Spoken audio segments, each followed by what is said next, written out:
Perder pessoas que nós amamos. Uma das maiores dores que nós vamos encontrar ao longo da nossa vida, se não a maior.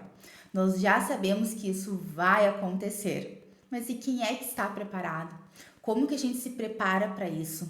A gente pode até imaginar o que a gente vai sofrer, como a gente vai sofrer, o que vai acontecer, mas na hora parece que as estruturas abalam, a gente perde o chão e não sabe como agir. Luto. É sobre isso que a gente vai começar a conversar um pouquinho nesse vídeo.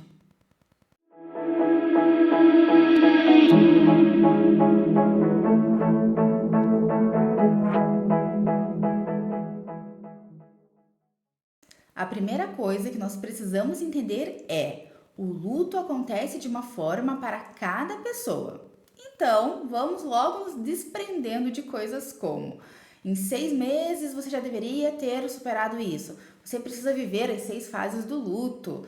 A outra pessoa não ficou dessa forma. E essa última aqui, eu acredito que é a pior. Quando o outro tenta quantificar a sua dor, dizer quanto você deve sofrer, como você deve sofrer e até quando você tem que ficar sofrendo, né? Então, ó, já passou da hora, chega, vamos lá.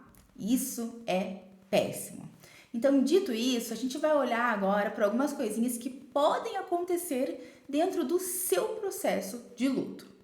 O luto não é um processo linear, como muitas pessoas pensam, onde o indivíduo vai sofrer muito, aí ele vai melhorando aos pouquinhos até que ele fique bem. Que bom se fosse assim, né? Mas não é assim que acontece. Dentro do processo de luto, a pessoa vai ter muitos altos e baixos emocionais. O que isso significa? Em alguns dias ela estará muito bem, conseguirá cuidar de si, fazer as atividades da casa, do trabalho, conversar, sorrir e viver bem. Já em outros dias, ela não estará nada bem. O humor estará deprimido, não vai conseguir cuidar de si, a casa vai ficar largadinha, as atividades do trabalho também serão feitas ali de qualquer forma e ela não vai conseguir ver pessoas e muito menos conversar sobre nenhum tipo de assunto. Então isso é muito comum. E essa montanha russa de sentimentos, ela pode acontecer não apenas um dia, no outro, uma semana ou outra. Dentro do mesmo dia, a pessoa pode ter oscilações bem grandes de humor. Então acordou muito mal, acordou muito deprimido, e aí de repente melhorou. Depois do almoço ali, deu uma animada, conseguiu fazer as coisas. Ou ao contrário, a pessoa acorda super bem, faz as coisas de manhã, almoça e chega ali o final da tarde, já deprime. Então isso é muito comum. As pessoas costumam se assustar com isso, tanto quem está passando pelo processo como os familiares. Poxa, mas a Stephanie estava tão bem, aí semana passada ela fez isso e aquilo, voltou a se exercitar, organizou a casa, se interessou novamente pelo trabalho e agora ela tá chorando, ela tá deprimida, caiu. Gente, não é recaída, tá? Isso é muito comum. Então a gente precisa desenvolver, principalmente quando é no outro, uma tolerância à dor, né? Uma tolerância a esse sofrimento. Ele faz parte, ele vai estar presente. Outra dúvida que aparece bastante é a seguinte: é normal a pessoa ficar lembrando, falando da pessoa que já morreu? A resposta é sim.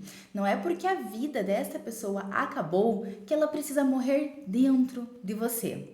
Você pode lembrar, você pode honrar a vida dessa pessoa falando, relembrando, pensando e tá tudo bem. Quando é que a gente vai se preocupar? Quando nós temos extremos. Então a pessoa só fala sobre isso, ela só pensa nisso e ela só lembra daquela pessoa e dos momentos que eles viveram juntos. Então, quando alguma outra pessoa começa a puxar um assunto diferente, ela já fica irritada, ela quer sempre colocar isso, ela acha desrespeitoso quando o outro não acolhe, não escuta, não dá vazão para essa fala. Então, nesse extremo, a gente se preocupa. E no outro extremo também que acontece é aquele modo totalmente evitativo. Então a pessoa já, não, foi, acabou, vou tocar a minha vida, vamos trabalhar, não, ninguém quer falar sobre isso, não fala, não pensa e vai evitando, né? A gente tem um preço, né? Quando a gente evita, e esse boleto ele vem lá na frente. Então a gente tem que tomar cuidado com essa evitação extrema. Então a gente só se preocupa quando a gente tem um extremo ou outro. Lembrar da pessoa, falar sobre a pessoa não tem problema nenhum. É uma maneira da gente manter viva a história e as lembranças de quem a gente amou muito. Tá, Stephanie, mas eu tô um pouquinho preocupada, um pouco preocupada de até que ponto esse luto está sendo saudável. Não tô conseguindo identificar, nem comigo ou com outra pessoa que eu gosto, tô vendo ela sofrer, não sei se isso já passou do ponto, como é que eu vou identificar? Então a gente tem sim agora um parâmetro para identificar até onde o luto é saudável e o luto se torna patológico, que é o transtorno do luto prolongado. E no próximo vídeo a gente vai falar só sobre isso. Quais são os critérios que a pessoa precisa atender para que a gente acenda uma luzinha vermelha e se preocupe que o luto já passou do ponto do saudável e está causando muito prejuízo para a pessoa e muito sofrimento também.